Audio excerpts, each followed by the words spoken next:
Saludos, un placer estar acá en el canal Tiempo de Derecho de la emisora Radio Reloj. Mi nombre es Ahmed Ramírez Sánchez, soy doctor en Ciencias Jurídicas y profesor titular de Derecho Administrativo de la Facultad de Derecho de la Universidad de La Habana. En primer lugar quisiéramos comenzar hablando de un poco de historia de expropiación, de cómo ha ido llegando hacia la regulación de nuestro texto constitucional. La idea de la expropiación no es una idea exclusivamente de nuestro contexto. Realmente es un signo de identidad, básicamente, que el derecho de la protección del derecho de propiedad haya sido concebido, sobre todo ya a partir de la Revolución Francesa, como una de las grandes señas del Estado, y en concreto esta definición siempre ha impuesto entonces que no puede haber una traslación de un bien de alguna que está en el ámbito de los derechos de propiedad de una persona y pasar a ser trasladados al Estado sin que se produzca un adecuado procedimiento, sin que existan determinadas garantías y sobre todo sin que se realice una justa indemnización. Ahí entra la expropiación. Existe un relato histórico que comúnmente siempre viene a nuestra mente cuando pensamos en esta institución, y es que el rey Federico de Prusia en cierta ocasión transitaba por uno de sus campos y al ver un molino imponente que tenía un campesino, pues realmente le molestó al molino, quiso hacerse con la propiedad del molino, y el molinero le respondió negativamente que no podía tomar la posesión del molino, incluso la propiedad del molino, porque era parte de su propiedad. Y el rey en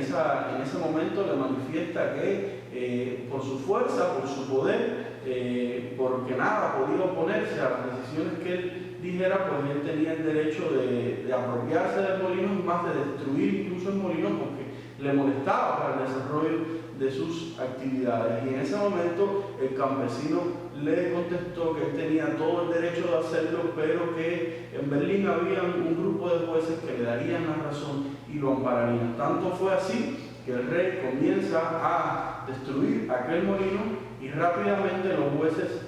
entraron en el auxilio de esta persona, y el juez se vio obligado a parar la demolición del molino y a indemnizar pues precisamente a aquel molinero. Es un caso que realmente caracteriza desde ya aquel momento de la Edad Media pues una idea, y es que el poder nunca ha sido ejercitado sin los debidos límites, sin los debidos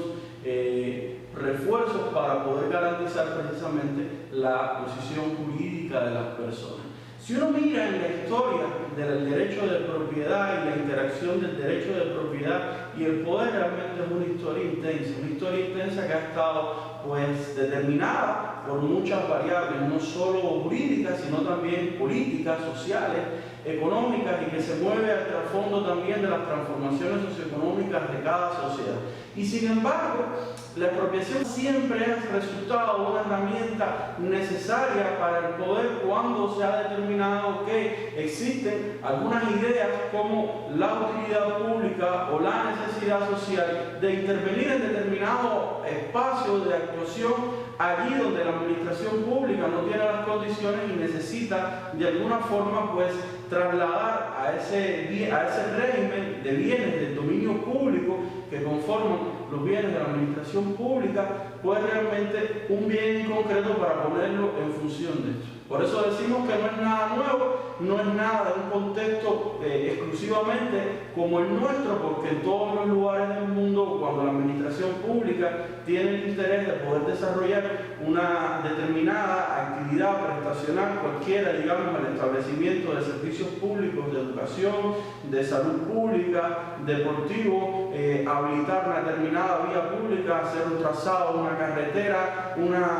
aeropuerto, cualquier tipo de actividad de prestación de servicio, de transporte, pues de alguna forma siempre el establecimiento de un plan urbanístico pues siempre concurre a estas técnicas de la expropiación. ¿Y por qué decimos que es la técnica idónea? Porque no hacerlo de esta manera implicaría que el Estado se siente entonces como un sujeto privado como cualquier persona en un mismo plano de igualdad y negociar entonces la transferencia de ese valor como un contrato normal, como un contrato, digamos, de compraventa, pudiéramos decir desde esa perspectiva. Y en este sentido, pues no quedaría cubierta las garantías de las personas que en principio tendría derecho a oponerse a la declaración de esta utilidad pública y en segundo lugar a negociar el precio de las valoraciones económicas que puedan surgir con respecto al bien. Por lo tanto, debemos ver la expropiación como una actuación del Estado que propende sobre todas las cosas una posición garantista para la figura de la persona, para la figura del administrado, para la figura del ciudadano en general en sus relaciones de poder con la administración pública y el Estado. Si uno mira el desarrollo histórico de nuestro movimiento constitucional, nuestros ciclos constitucionales, bueno, la mirada reciente la tenemos en el texto, por ejemplo, de 1976. Ya en el texto del 76, el artículo 25 regulaba que se autorizaba la expropiación cuando concurrieran supuestos de interés público o necesidad social. En aquel momento, pues realmente esta regulación constitucional del artículo 25 no tuvo un desarrollo legislativo y algunas de las principales inconvenientes que se generaron en este momento pues tuvieron que ver precisamente con la falta de determinación de quién era la autoridad facultada para declarar esa expropiación, cuál era el procedimiento adecuado para regularlo, cuáles eran los términos, los requisitos, los pasos que había que dar en concreto, y además de esto, porque la regulación en el ámbito del proceso para dirimir estos conflictos pues estuvo regulada en el ámbito del proceso civil, un proceso que viene a conocer pues precisamente los conflictos de las personas en un plano de igualdad. Pues nada que ver con las relaciones que debe plantearse entre el Estado y los ciudadanos, entendiendo que son relaciones más bien de equilibrio, ¿no? Donde el Estado pues tiene determinada posición de superioridad, de otra manera no pudiera gestionar precisamente la satisfacción de ese interés público, y sin embargo los ciudadanos tienen determinados mecanismos de garantía. El primero es la obligación del cumplimiento de la legalidad que tiene la administración pública, por lo tanto la potestad expropiatoria no puede ser realizada si no existe una habilitación concreta de un marco de competencias, definiendo qué órgano puede hacerlo, en qué supuesto en concreto puede hacerlo, y esto, la Constitución anterior, pues sí que lo habría, pero el orden procesal realmente no era del todo conteste con esta necesidad. A partir de esta idea, la Constitución de 2019 perfecciona, ya ahora reconociendo en el artículo 58 el derecho de propiedad individual, y en el apartado 2 de este artículo pues la garantía expropiatoria, que ahora incluso incluye una categoría muy novedosa como el derecho de retroversión expropiatoria, aspecto que dejaremos para otro encuentro y seguir explicando pues un poco los contenidos técnicos y la aplicación práctica de esta norma. Por ahora me despido, convidándolos hasta un próximo encuentro y esperando pues que sea un tema de sumo interés y agrado.